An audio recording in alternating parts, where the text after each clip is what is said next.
Namo tassa bhagavato arahato sammasambuddhassa.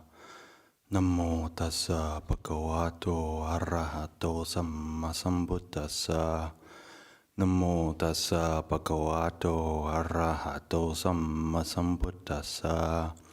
Buddhang dhammang sanghang namassami ito parang sakajang dhammo so tapoti.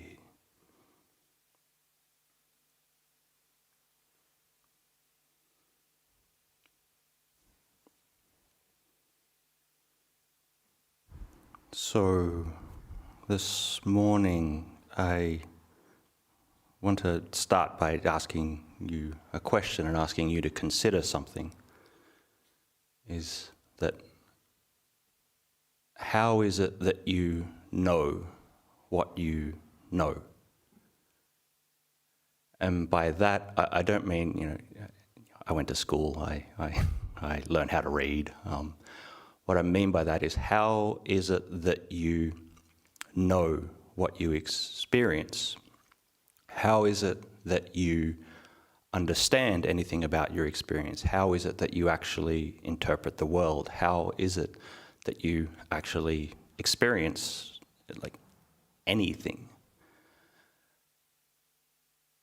And if we consider this and we look within our own experience, what we find is that we all have this kind of unique first-person, self-centered perspective. And by self-centered perspective, I don't mean that you're selfish or anything, or you're egotistical or anything like that, but is that you're viewing the world from your kind of centralized experience. So the example of that, say for example, with me at the moment, what I'm experiencing, I feel like I'm sort of sitting back here somewhere and I'm looking out into the world and there's all these objects in front of me. It's like, okay, there's all these people here. And I feel like I'm at the center of that in some way, and sort of everything is, all around me and everything's in front of me and everything's sort of, I'm sort of encompassed in the middle of this thing. So for all intents and purposes, I feel like I'm the center of the world. I feel like I'm the absolute center of existence. And this is just experiential. Again, this is not looking at things in an egotistical manner, but that's the way I experience the world. It's all through me. It's all about me. The only things that I'm aware of, this is what I consider to be reality. I'm not aware of what's happening outside. I'm not aware what's happening down the street. I'm not aware what's happening in another state or a country. All I'm aware of is what's happening to me right now. And again, I'm just sort of in this first-person perspective here, and I can extrapolate that, you're all sort of like me, you're all humans, that you are most likely experiencing the world in that way as well. That you have your own perspective, that you have your own self-centered perspective out onto the world.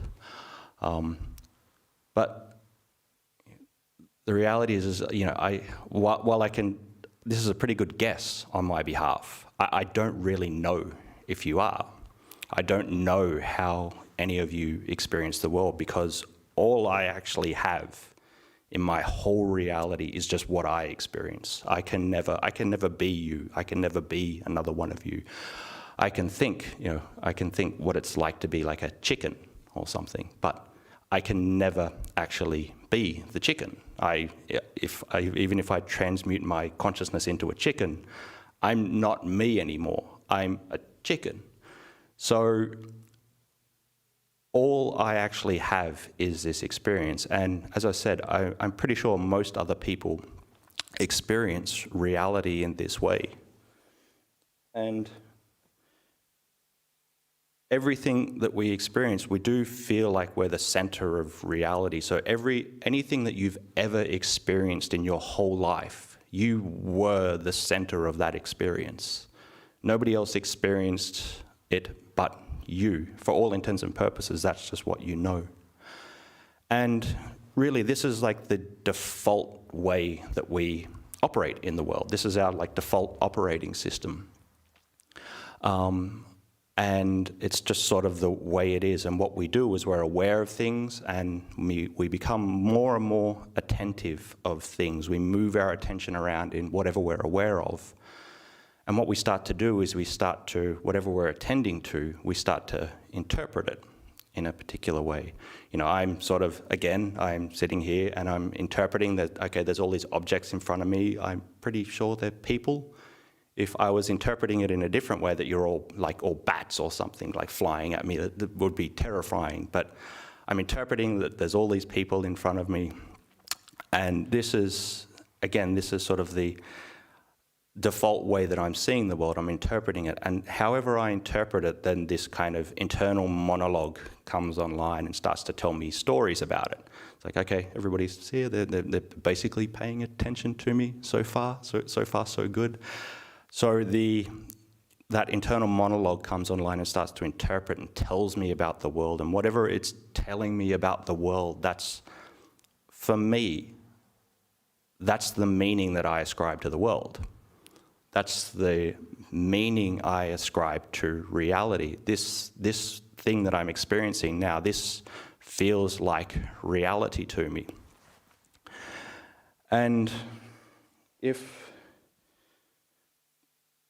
we look at this like this way, and each of us has this, but you're seeing me from a different perspective. I only see like my hands and my arms and my robes and things, and this microphone in front of me, and I look out into the world, and I'm sure you experience the world, but you're looking back at me, and for you, I'm an object in your conscious experience, but that's not how I interpret the world. For me, I interpret the world as that my perspective is right. That my perspective is real. I don't really know exactly what yours is. And this is good in a way because we need to try to interpret the world in a particular way, and we need to try to interpret it in the right way. Again, if I saw you all as bats coming flying at me, then this is not a good way to sort of be operating in the world. So how we interpret the meaning of our existence and our life is what we're paying attention to, what I'm sort of putting my attention on, and what I'm telling myself about that experience. So for example, now I'm aware of everything that's in the room, and if I just sort of break out and I go, okay, well, what do you think of the talk? What do you think of the talk? And you're like, Ajahn Sādaro, it was sort of convoluted, it was confusing, it was terrible. It's like you're going way too far here. You're just sort of getting locked in your own head. And what happens is I'm aware of this, I pull my attention on that thing, on that person. And so the more this person starts to criticize me, I start to interpret. Like, what do you mean you don't understand what I'm talking about? You just don't get it. And the more I pay attention to this thing, the more I give it meaning. And in this sense, I'm getting angry because of it. And the way I'm interpreting the criticism is I'm getting angry at it. So anger becomes my just entire reality at that time. My existence is anger. So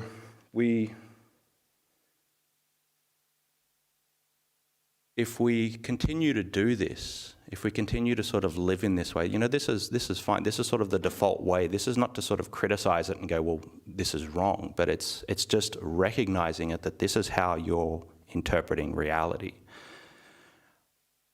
This is what is causing you some kind of suffering. This is, sometimes it's good. Sometimes we interpret the world in a particular way and it's good, and sometimes it's not so good and we interpret the world in a bad way, and we start to suffer because of that. So this way that we're operating in the world, this is our default. As I said, this is like your default setting. This sort of automatic process, this automatic process where you interpret the world, you pay attention to things, and like the autopilot kicks in and you start to say things about it. And to live in this way, it's sort of like you're hypnotized by the world. You're always getting pulled out into the world. You're in this kind of like waking coma kind of thing at any one time. So if this is the way that we experience the world, can we change that in some way? Can we change this kind of default setting that we have? And so the only way we can change that default setting, we can't change the fact that we experience things from a first-person perspective. You can't change that. I can't become the chicken. I can't do that. But the only thing that you can change is, and that you have some modicum of control over, is what you're choosing to pay attention to. You have a little bit of control about how you're interpreting the world, what's coming in. You have some kind of control over that to some extent. And this, if you realize that you do have a little bit of control over this and the way that you're interpreting the world, then this does actually make the world either good or bad, if you see the way you're interpreting things. The example, like an example is if you sort of like wake up in the morning, you like have your upteenth coffee or whatever it is, and you look at the news, and you see the new like COVID stats that are there that are Omicron. It's there's this many cases now, and okay, now you've started to, this is in your awareness, you've put your attention on this thing. Okay, Omicron, this is all the cases, and then you go to another story of this is what the government is saying about it, and this is the new measures that are in place, and all the while that this is happening, you're interpreting this in a particular kind of way. And then you go on of like look at the like some protesters and all these things, and again you're building more of this meaning of what your reality is of the COVID situation. You just continue to do this, and it's, again, there's nothing wrong with it, but this is just the way that we actually do things. And the more we sort of get lost in these stories, the more you usually interpret it in the most sort of miserable and terrible way. But we can also interpret it in a positive. We can also interpret it in a positive way, or what we think is a positive way. Say, for example, as a Buddhist, you might look at these stories and the way that the world is going at the moment, and you might sort of look at these news stories about the cases and stuff, and you might start to think, well, okay, why aren't these people just being more kind to each other? Why aren't they being more considerate to each other? Why are they acting in this way? I know why. I'm a Buddhist. I know why all these people are acting in this way. It's because they've got greed, hatred, and delusion, and they're sort of operating out in the world, and they're making these snap decisions, and all these snap decisions that they're making are just sort of bound up by their own ego, and this is the reason that they're lost in the world. But we forget this is the exact thing that we're doing as well. Right at that time where we're thinking everybody's subjected to greed, hatred, and delusion, so are we. We're seeing the world through that lens as well. We're stuck in this kind of ego that's interpreting the world in a particular kind of way. We forget that. And the most important reality that we can pay attention to is the one that's happening right now.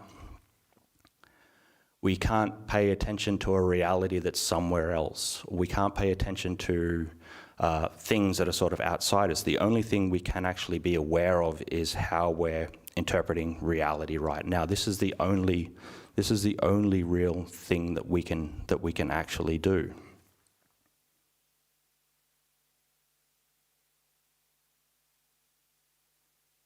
So, we basically operate in this way. This is just sort of the way that we operate. This is the way we work. But the the thing that we need to try to do is to become aware of this process. And we all know that we should be aware of this process a little bit more. But it's hard to do. And, the majority of the time, you get caught up in it and you just can't do anything about it. The second thing is sometimes you don't want to do it. You just couldn't be bothered doing it. But, we have to realize that we actually do have some kind of choice. We do have a choice about how we're interpreting the world in these different ways.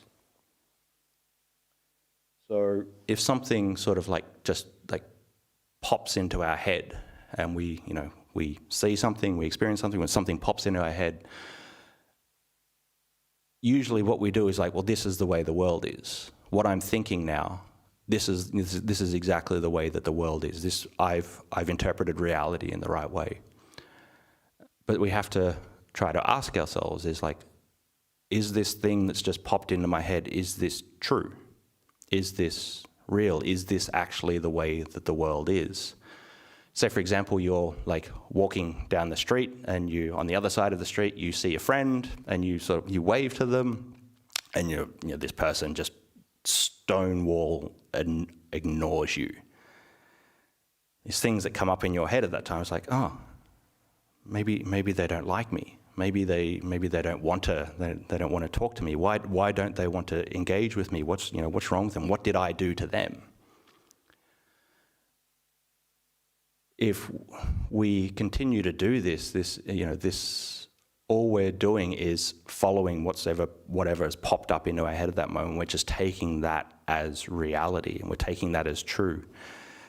But there's different ways to see the world. And again, remember, the only way that we experience the world is from this first person perspective, and it feels everything in the world is about me and it's all for me and it's all sort of coming in towards me. And if we continue with this self-centered perspective, what happens is that we tend to want to perceive the world in a particular way. I look out at the world through my own wants, my own desires, my own things of what I think is right, what I think is wrong. We continue to look out in the world in this way, and if people start to come in contact with us in this way, or situations and things start to come in contact, most of the time we start to think that we take the perspective that this is all coming to annoy me.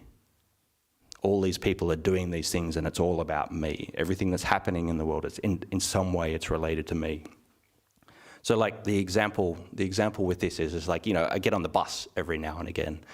And most of the time when I'm getting on the bus, I'm just tired. I just want to get on the bus, get back to the BSV, get back into my room in a nice quiet place and be by myself and have everything nice and quiet, because I'm tired and I don't want to sort of deal with anybody anymore. And then I'm on the bus, I'm just sitting there and it's nice and quiet. Then all of a sudden it stops at some train station and this wave of people jumps on the bus, and some of these people jump on the bus and they're not wearing a mask, and some of them they don't tap on, and they don't sort of scan the code and all these kinds of things. And I start to look at these people and things why aren't they sort of following the rules? Why aren't they doing any of this? And then they get on and they just sort of sit down and they pull their phone out and they just mindlessly and vapidly look at their phone and just get lost in this kind of ridiculous material things. They're looking at clothes and shoes and all these, and then they're just all sitting there dead-eyed. But then all of a sudden, one of them decides to turn some stupid YouTube channel on with somebody's commenting on a game, and there's all these explosions and all these things, and he's not putting his headphones in, and he's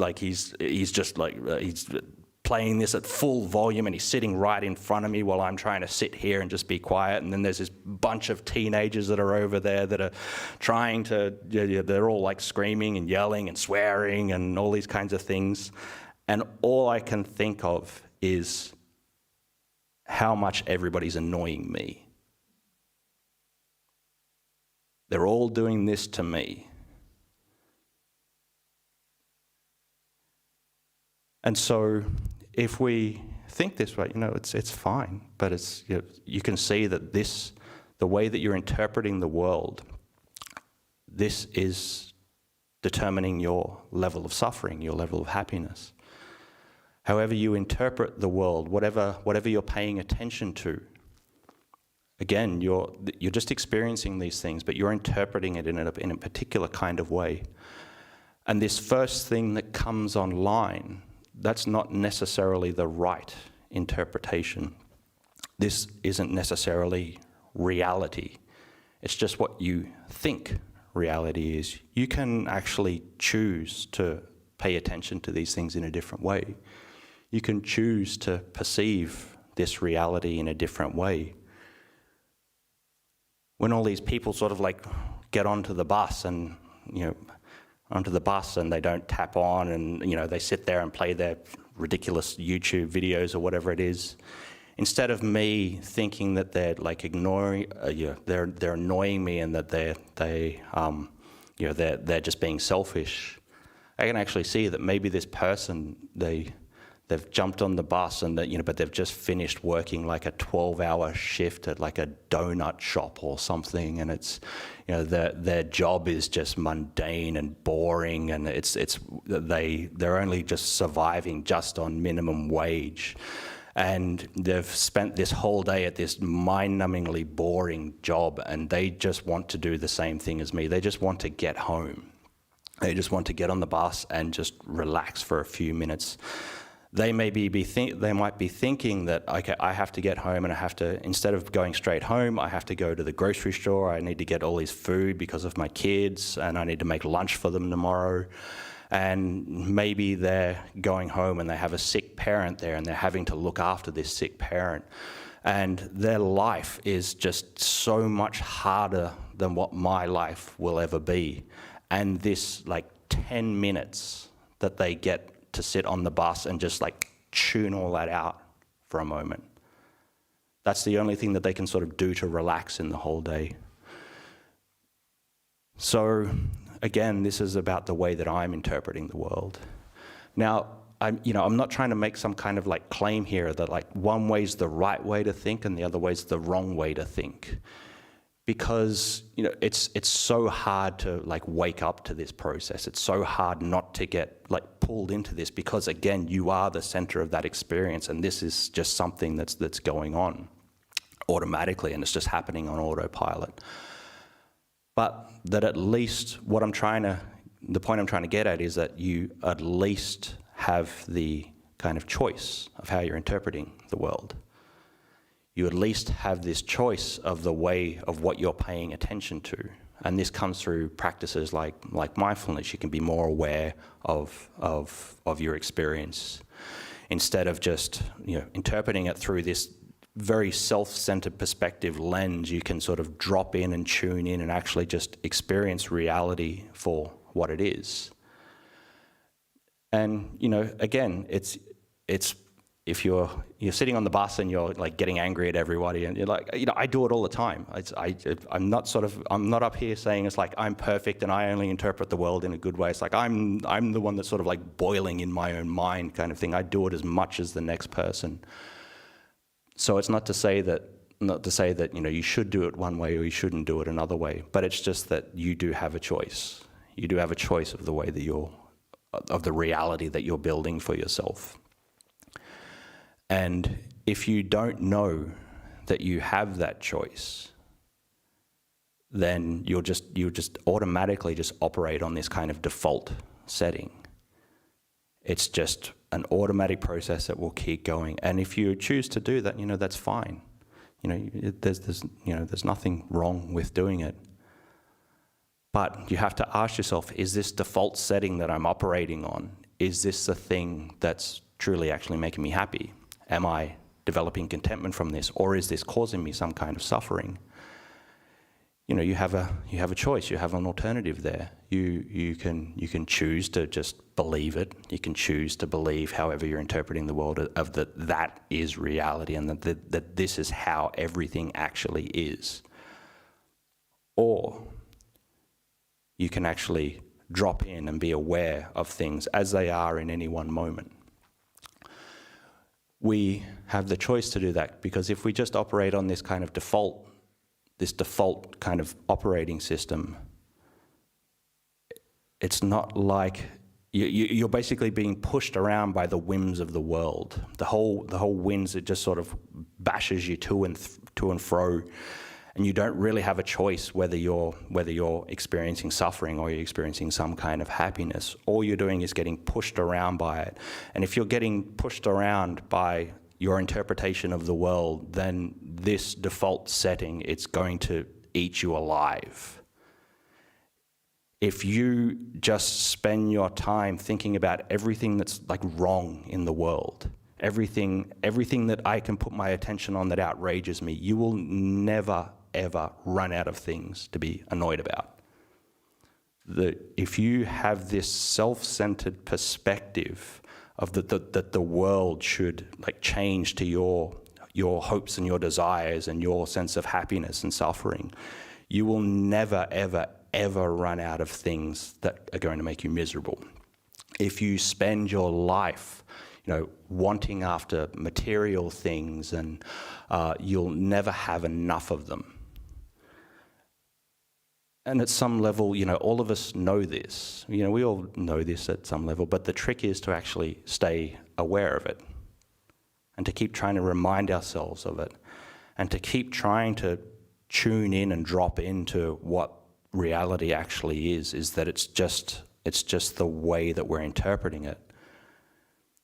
Tuning into this reality of this is what's appearing in my consciousness at this point in time. This is what I'm aware of, and being aware that I'm just simply interpreting it. If we can do this is the thing that actually will start to give us some kind of respite from the world. Because if we don't do this, then we'll always just sort of like arrogantly perceive that my interpretation is right, that the way I'm perceiving the world, that it is right, because most of the time it is. But if you just operate by that, then you'll never actually be able to see that there's another way to look at things. If you're so sure of what you're experiencing is reality and that this is the way the world is, you'll just arrogantly accept that. You won't choose to look at things from another perspective. You won't choose to try to move against this default in any way. So if we can do this, again, it's very hard. It's very hard not to get sort of caught up in this, but if we can do this, this is the value of learning to pay attention in the proper way. This is the value of trying to re-establish our mindfulness over and over again, that we can start to actually see this process. And we can do this not in this kind of like, earth-shatteringly, epiphanistic kind of way that everything breaks in reality and you see everything like the Matrix or something, and reality breaks apart and all these kinds of things. There's nothing like that. It's just this very ordinary, mundane, dropping in and being aware of what reality is at this point in time. But then knowing that this is the way it is, and knowing that all that you're experiencing and the way that you're viewing the world, that this is all just an interpretation. All you're doing is interpreting the world. If you can try to remind yourself of this sometimes, it's like putting your head up from under the water. Every now and again you get a bit of a break from this kind of terrible master that is your own mind that sort of pushes you around everywhere. You get a break from this kind of myopic prism that is your own self-built reality. You get a little bit of a break from that. And the more you can get a little bit of a break from that, the more you will be able to see reality actually for what it is, that it is just simply an interpretation. So maybe with that, that's sort of enough of me rambling on about realities and all these kinds of things. So hopefully it made some modicum of sense. Hopefully it was useful for you in some way. And if you have any questions now, you can more than welcome to ask some questions.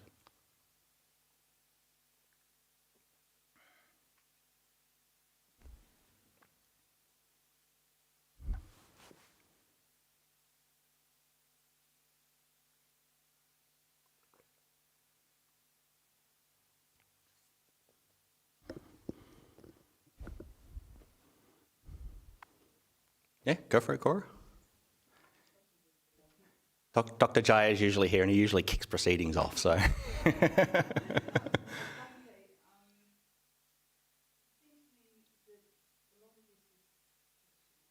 Mm.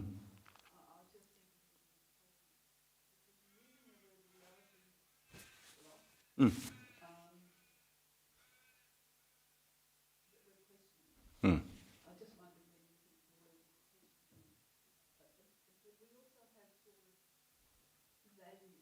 Mm. Yep.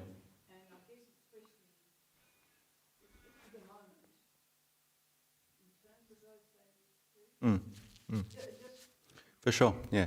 So I'm not sure if the microphone's working, so I don't know if people online actually heard that. So the question was that I throw around the word reality a lot, and that this process of trying to sort of like tune in and drop into that is like, that's in a way you're questioning reality. But obviously we have our own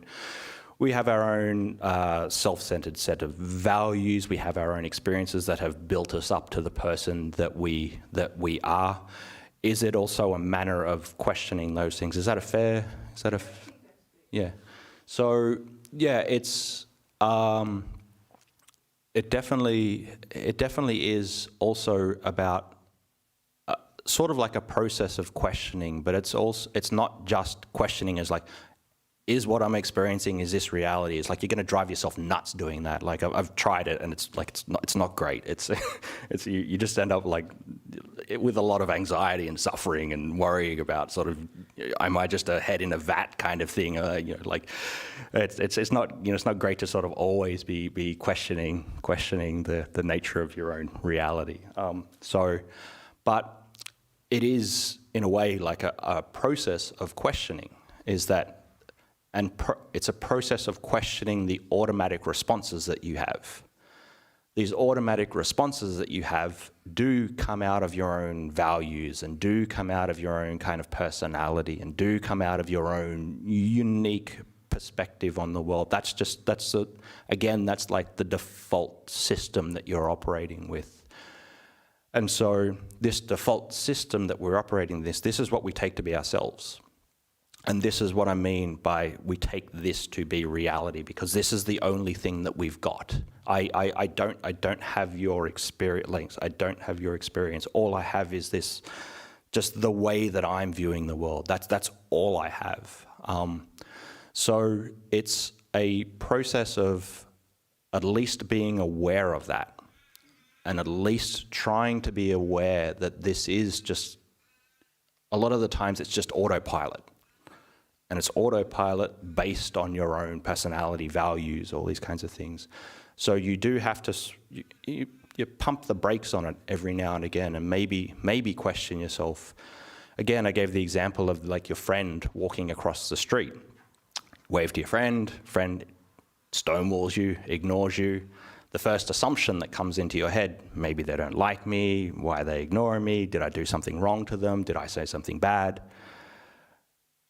It's about being aware of that process, that internal kind of monologue, and going, actually, is the way that I'm labeling existence, is this real? Is what I'm interpreting here from this stimulus that's coming in, is this real? Have I got the right assumptions? Because most of the times, the way we're sort of having this running commentary on reality, it is just an assumption. We're assuming things. We're always assuming things. We're doing it right now. Whatever we're perceiving, we're making some kind of assumptions on it. It's like, the room's white and there's objects in it, so that means that there's people here. That means that I'm giving a talk, and sort of words are fumbling out of my mouth, and so I'm assuming that I'm here giving this talk and that you're all listening. But it's, and I'm assuming it's like, nobody really like threw apples at me, or nobody got up and stormed out, kind of things. Oh, well, then that sort of half made sense at least sometimes. So I'm assuming that, okay, well, they basically kind of got it. So again, it's just this automatic process that keeps going on. And so we do have to, in a way, question, pump the brakes a little bit and question. It's like, well, actually, I can question that assumption that I've just had, okay, maybe nobody, they didn't set fire to anything, they didn't burn the building down there, so it's they didn't run out, they didn't throw things at me. It's like, well, my assumption is that, okay, well, you basically got it, but maybe I'm totally assuming that like 100% wrong, and you didn't find it useful. So it is just a bit of a matter of questioning your own assumptions and questioning your own values and questioning the kind of operating system that you're working out of. So hopefully, did that answer the question?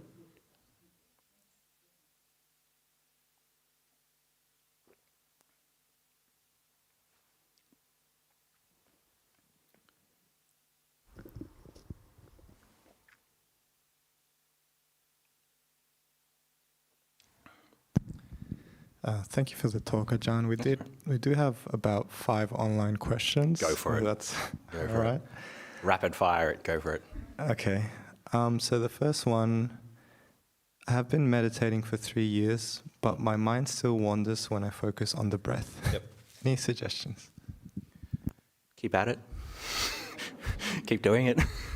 It's totally normal. I don't want to say how many years I've been practicing because that'll give you an idea how old I am and how long I've maybe been a monk. But I've been doing it a while, and I put my attention on the breath, and my mind still wanders after all this time. It just happens. That's exactly the way that the mind works, and this is the way this is what happens in meditation. Everybody that meditates, they're dealing with exactly the same problem. Everybody puts their mind on something, i.e. the breath, whatever it is, and the mind wanders off and it runs away. And that is, again, it's this process of sort of waking up to that and recognizing that, okay, the mind's run off, I bring it back. So this is a very, very normal thing that you're experiencing. You can also try other methods. You can try to count the breath. You can try to do a mantra along with the breath. I'm sure if you've been doing it for 3 years, you've experimented with other things. So that's probably not news to you. But there are a variety of meditation techniques out there. That it's not just the breath. There's many other things that you can try, and you have to. You try to keep your practice fresh in some ways, and sometimes the breath won't always work, so you maybe have to supplement that with other practices. Maybe you're in a bit of a rut, and maybe just watching the breath isn't working. Maybe you need to do something like develop loving kindness or something like that. So it's totally normal what you're going through. I still go through it. It's a part of the deal. But again, it's a part of the practice. You just sort of have to accept that that's a part of it, and you just keep working against it. It's if you go, well, I'll just give this up. That obviously that just makes things a lot worse. It's not really the best option. So you just have to keep trying to do it, even though sometimes it can feel frustrating, and sometimes it can feel that you're maybe not getting anywhere. You are, but it just takes some time. Thank you, Ajahn. Second question. Hello from Florida, USA. Hi. Hi, Florida, USA. Is what you're talking about also related to what folks call gut instinct? Yeah, we do. It's related to it. I wouldn't say it's exactly gut instinct, but it is related to it in some respect. We do have our intuitions that whenever we come in contact with some kind of event and some kind of information comes in, we have intuitions about this thing. This thing's right, this thing's wrong. I like this thing, I don't like this thing. And these gut instincts, this intuition that we kind of have is very much like what you were saying about Cora. You have these kind of you have these things that have built up on your personality and built up from who you are, and you have this kind of gut instinct that somebody's like screaming at me, so that means that they're angry at me. The gut instincts they're usually pretty right, but they can, with things like gut instincts and intuitions and things like this, these can go wrong. So that's why we have to try to pay attention to them and realize that they are just, a lot of times it just is intuition. Realize a lot of times that it is just this gut reaction to something. So we might, and this is where, you know, reasoning and rationing comes into it. We might see something in the world and have a very like visceral reaction to it of like, that's wrong. But then we maybe look at it a little bit more. It's like, well, why is it wrong? Why do I consider this thing to be wrong? A lot of times our gut reactions are just that. They're just like a gut reaction. So we do have to try to keep these in check. For me, for example, like I have a gut reaction to like green slimy things, like green slimy foods and things like this. Like anything that's sort of like baby diarrhea color green.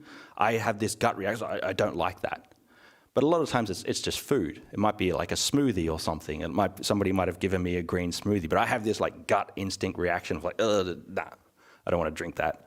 But if I actually am aware of that process, then I can go, oh, hang on, that's just a sort of a biologically hardwired instinct that I have, that things that are that color and usually that texture are poisonous or dangerous or will be some kind of like dangerous to my system.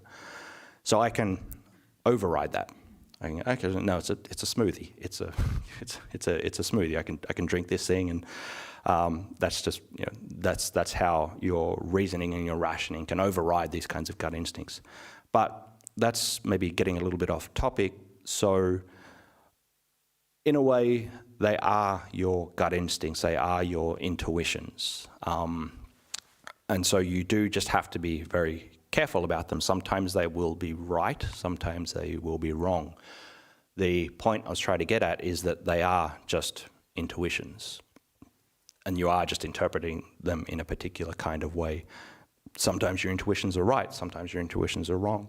It's not to say that you shouldn't follow them at all times. If you're like walking down a dark alley at night and like, you know, it's 12 o'clock and there's like shadowy figures coming down with like what looks like guns and steel bars and all these kinds of things. If your intuition is like, I should run, like, I should get out of here.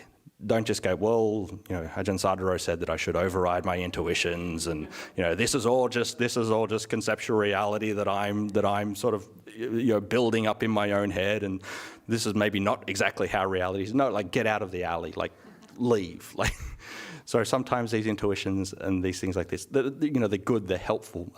So it's not that you should always override them, but it just at least be aware of that process. Thank you, Ajahn. I'll just read a comment that someone left. Okay. Amazing talk, Ajahn. You always talk straight to me about something going on in my life. I did this exact thing to my son, accused of not contacting his grandfather, and made up a reality in my mind. Turned out his girlfriend was in the hospital, so deeply a different reality. Yeah, it's, you know, you don't always know what's going on in somebody else's head. Like it's like you just can't. Like it's why somebody does something. You might go, oh well, even somebody that I know really well, I know why they're doing what they're doing, but you're never sure. You're never sure at all. Again, you're not that person. So we just have to be careful. We have to be careful about how we're looking at the world, how we're looking at the people around us, and it's best. You know, sort of the best practice is, it's not right all the time, obviously, but best practice is to like try to at least give people the benefit of the doubt. Try to at least view things in the most positive light that you can. Have the most charitable kind of interpretation. Say, for example, okay, the son doesn't call his grandfather. It's like, well, you know, maybe there's something going on. I can sort of talk to him. I can maybe and ask him, because again, if we just assume there's like he's a lazy kid that doesn't want to talk to his grandfather and haven't I raised a terrible son and all these kinds of things, and like if you're just thinking about that, you're assuming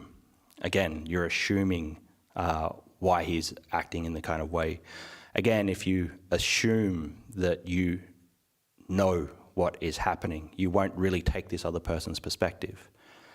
So this is why we have to try to be as charitable as we can to other people, and try to at least see, okay, well, why they're doing it, interact with them, ask them why. It's a hard thing to do. So it's good that you sort of at least sort of recognize that that's going on. Thank you, Ajahn. So the next question is related to the Metta Sutta. Radiating kindness is a new concept for me. Could you please explain it? What about radiating kindness? Radiating, okay, yep. Would this help your bus situation you were talking about? For me, no. I'm terrible at radiating kindness. So radiating kindness. You do have this kind of feeling. You do have this kind of feeling as when you're empathetic or compassionate to someone, or you're feeling kind towards others. That it does feel like there's this outflow of kindness and compassion. And again, this comes because of the same thing I started talking about. You have your own perspective, and for me, everything in the world feels like I'm pushing my words, my deeds, I'm pushing my body out into the world.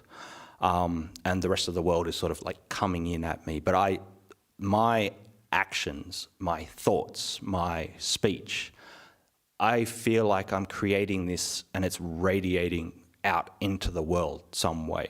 My speech that I'm saying now, that this is radiating out towards others. The thoughts, the feelings that I have, I see a kid that is like funny or whatever, and it's like, that's a cool kid, and you have this feeling of like kindness towards the child. It sort of radiates out in that way. So this practice of radiating metta and loving kindness, in a way, it's like that. It's like you're considering others that are outside of you. And in a way, that feeling is sort of moving towards them. Whether they, this person can receive that or not, that's another story altogether.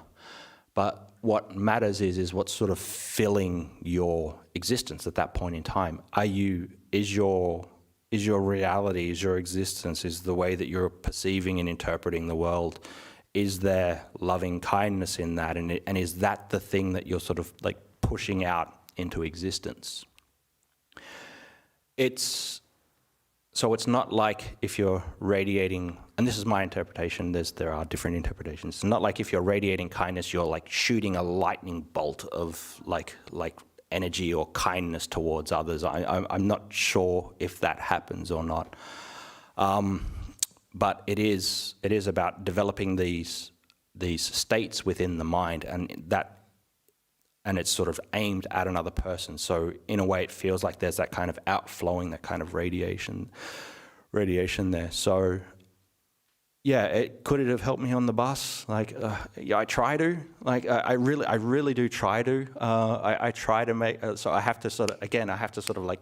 It's like, okay, this guy that's like playing this like mumble rap tune at high volume, and he's not putting his headphones in, and I try to be kind towards this. Okay, well, maybe maybe he's just had a bad day, and he's the guy's like 16 years old. It's not a big deal. He doesn't really sort of try to be kind, try to develop these kinds of things, and it helps. It's like But a lot of times it's like throwing a cup of water on a building fire. So it helps a little bit, but but that again, this is just me. This is so yeah. Hopefully it could have helped, and it will help other people. I'm sure you all view the world in a much better way than what I do, in a more kind and compassionate way than what I do. So I'm sure that you're doing it and it's working out well for you. So, but yeah. Thank you, Ajahn. Next question is, what I understood from the talk was you can think, but don't be what you're thinking. Is that right? Because it is going to cause a lot of suffering, so we have to be quick to be aware of that. Yeah, but to an extent though. Sometimes what you're thinking is right. Sometimes the thought that you may have that you need to do something, that might be the right thing to do. So sometimes you do need to follow the thoughts that you're having. This is actually how we operate in the world. This works most of the time. But again, just not the trick is not just always assuming that you're right, because this is this innate reaction that we have, that we just assume that we're right because this is just how we experience the world. The information's come in, we've made an interpretation of it, so we assume that it's right. It's just the natural default setting that we actually have. So it's not about saying that your thoughts that you might have is wrong. Again, getting back to the example of your friend across the street, you wave to them, they totally ignore you. The thought might come online of like, what did I do to them? And then that actually might lead you to the point of like, oh, actually, I did something nasty to them. And so it might be leading you in a good direction, and the thought that you might have might be right. But then also just to remember that you're just making assumptions all the time. You're just interpreting things in a particular way. Sometimes the assumptions are right, sometimes the assumptions are wrong. One thing I didn't really go over is like, at the moment I assume that the way that I'm sort of thinking and seeing the world, that it is all like right, and this is a good assumption. I'm pretty sure I'm awake. I'm pretty sure I'm talking to people. I'm pretty sure I'm here. I could be dreaming. We've all had dreams, and it's like it feels really, really real, and we're in it, and all these strange things happen. So my assumption that I have at the moment, that I'm awake and that I'm experiencing things and I'm actually talking, I'm hoping this is a good assumption. I'm hoping the thoughts that I'm having about this are right, and so I'm trying to act on those in the right way. So sometimes these thoughts that we have are right, and so sometimes you should follow them. But again, don't just sort of assume that they always are right. I think that answers the question, maybe. Yeah. Thank you, Ajahn. Last question. How to live knowing that I am anatta? If you live knowing that you're anatta, like your life is much better than mine. Like if you live knowing that you're anatta, then you're enlightened, and like things would be awesome for you. Like that's what I'm trying to do all the time. If you know that, it's like, that's awesome. Like how do I do it? Like, please tell me. Obviously being facetious here, but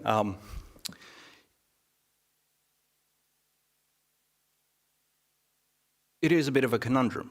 Like it's, how do you live knowing that, everything that you experience, this whole process that you feel like is you, there's no abiding self behind that. So how do I take responsibility for things? How do I, act in the world? How do I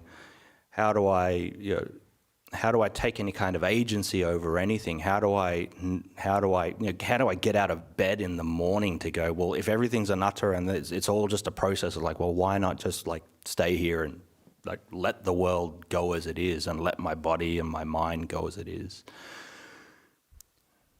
We have to realize that whether you know things are anatta or you don't know things are anatta, it doesn't change the fact that they are.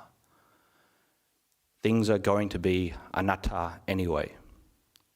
But you still have to operate in the world. You still have to get up. You still have to go to work. You still have responsibilities. You still have all these things that you need to actually do in your life. You still need to operate in this kind of way. But if we try to recollect and realize that things are anatta, instead of just blindly going along with them and getting sort of, pulled around by them of well, my body, it's in pain now, and my body's in pain, and this is making everything else in my life terrible just because my body's in pain.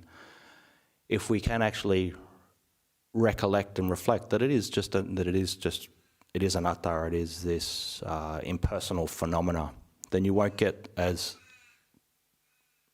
suffer as much because of it. The suffering's still going to be there. The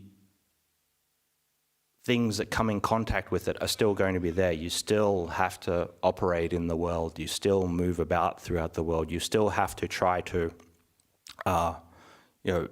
use these 5 khandhas that you have for the best possible means that you can. You still are making some kind of karma by being in the world, even though your 5 khandhas are not self, and that nothing about you is self. There is, at some level, who you are and what you're doing is impacting the world around you in some way. So you have to ask yourself, do I want to contribute to other people's harm? Or do I at least want to try to help them as much as I can? This thing is anatta. I can't get out of that. That's just sort of the way it is. Whether I recognize it or whether I don't recognize it, it doesn't really matter. But what does matter is the way that I'm moving these 5 khandhas throughout the world. Maybe if you realize that things are non-self, you might think, well, this doesn't matter for me. But you have to remember that that everybody else, it matters for them. If I basically think that everything's not self, the body's not self, and I walk up and punch somebody in the face, that matters a lot to that person. It's not I can go, everything's anatta. I can just punch you in the face now, and I'm not self, you're not self, none of this matters. You have to. Things still do matter to people. Things still matter to you as well. People hurt you. It still matters a lot to you, even though you know that it's anatta. If somebody criticizes you or somebody hurts you in some way, it's not great. So the thing that we have to try to do, so even though we know that things are anatta, and we have to try to keep recollecting that and trying to be aware of that as much as we possibly can, we have to, in some ways, act like things aren't. We have to act like we have agency, and we have to act like our actions matter.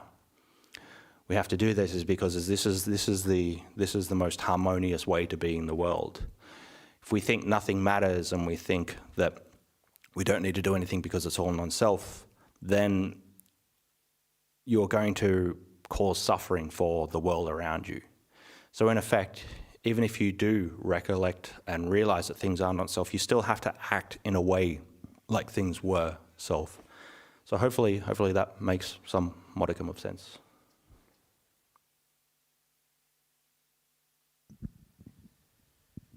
Are there any more questions or comments in the room just before we go on? Are you all thoroughly confused?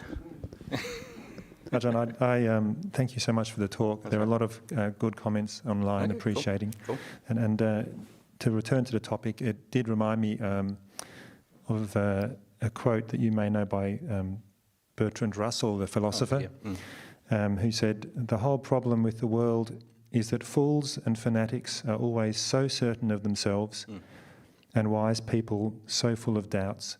Yeah. And it was a something I try to do is when I feel I'm very sure about someone or something and the more sure I am, for me that's just a danger sign. It's the more certain I am, the more conscious I have to be that, hang on, this is just a view, and I'm starting to see the world in a certain way. Also, people, when people remember things as well, I'm certain that I remember this thing in the right way. They're the ones to be like most cautious of. Very good. So, well, I definitely can't live up to Bertrand Russell. That's a pretty high bar. So thanks for that. And so we'll call it. We are finishing at 10:45 or something now. That's the time, isn't it?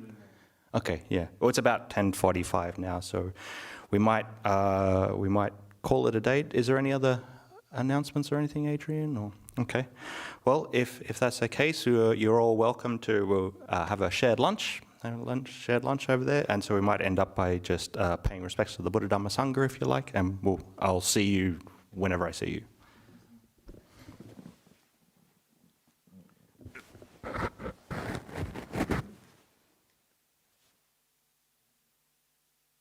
Arahang Samma Sambuddho Bhagava Buddhang Bhagavantang Abhivadem Swagato Bhagavata Dhammo Dhammang Namasami Supatipanno Bhagavato Sāvaka Sangho Sanghang Namami.